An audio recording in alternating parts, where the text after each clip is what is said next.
What's up, everybody? I'm Alan Seslowsky, and thanks for tuning in to RosterWatch. The 2020 fantasy football season is going to be like no other any of us have ever experienced before.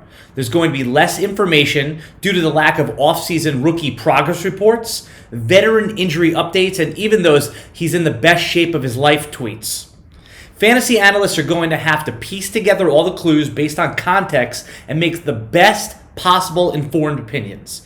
In addition, fantasy players will need to know more about depth charts, meaning which players are the backups and the backups to the backups, as we all know COVID-19 can strike any locker room at any time. Thankfully, those of you who are RosterWatch Pro members will be covered in our Pro section of our website. On this video here today, we're going to talk about the depth chart and a few running back situations that we're monitoring that could pay off later on in the season. The first situation I want to talk about are the Tampa Bay Buccaneers and the running backs there. Ever since Tampa Bay drafted rookie running back Shawn Vaughn out of Vanderbilt this past spring, the fantasy community has been split into two factions. Some believe Ronald Jones is going to take control of the backfield and be the primary fantasy option. Others believe that Shawn Vaughn was going to shove Ronald Jones out of the way and take control of that backfield. To complicate things a little bit further, Tampa Bay just added LeSean McCoy for some veteran presence. And recent news that Shawn Vaughn was put on the COVID list further muddles that situation. Furthermore, Bruce Arians, the head coach of the Tampa Bay Buccaneers, has been on record as saying he prefers a three-down back in his offensive scheme. On a recent RosterWatch podcast, number 270, our co-founder Alex Dunlap talked with special guest JJ Zacharyson, where they inferred that maybe LeSean McCoy in fact could be there to fill that third down role currently occupied by Dare Umbugawale.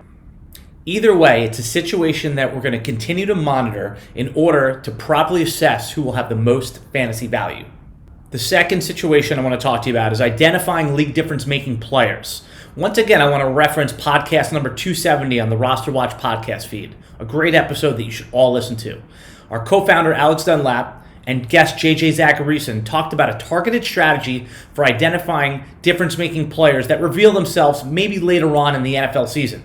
It's easier to project running backs rather than wide receivers, especially at the backup position.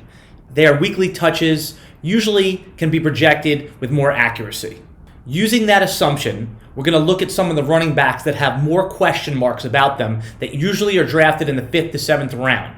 And if we take a look at their backups, those are the players that could be had later on in drafts. Someone like David Johnson, whose backup is Duke Johnson. Raheem Mostert, whose backup is Tevin Coleman. David Montgomery, whose backup is Tarik Cohen. And Derrius Guice a little bit later on, whose backup is high upside rookie Antonio Gibson. What do all these backups have in common? They're all pass-catching running backs who all provide that league-winning upside in PPR leagues. Something to monitor in your drafts in August. Before we continue, just a quick word about what's going on over at RosterWatch. The 2020 RosterWatch Ultimate Draft Cheat Sheet is available now at RosterWatch.com. The revolutionary cheat sheet that changed fantasy football forever is back at RosterWatch.com. The RosterWatch Ultimate Draft Cheat Sheet, all you need to do is follow 3 simple rules. That's it. It couldn't be any easier, and an expert quality fantasy football draft is guaranteed. The RosterWatch Ultimate Draft Cheat Sheet is available now at RosterWatch.com. The last situation that RosterWatch is monitoring in the running back market right now is James Conner. He's been acting more of the Mendoza line to bridge the running backs we have confidence in to those with some more question marks.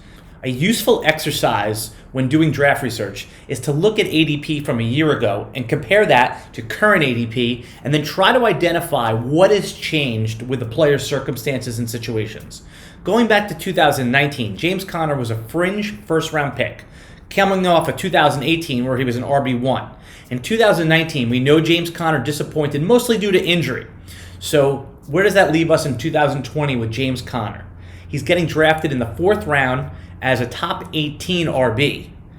Pittsburgh has traditionally liked to lean on a workhorse running back, and what has really changed? Pittsburgh drafted a 4th round rookie in Anthony McFarland, but that could be more of an indictment on the depth chart and not so much James Conner himself.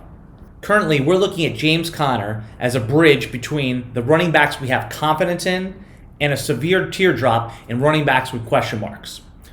Okay, Roster Watch Nation, that's it for today. Remember to like and subscribe to get notifications when we go live, and leave us a comment in the video. We will comment back. Until next time, goodbye.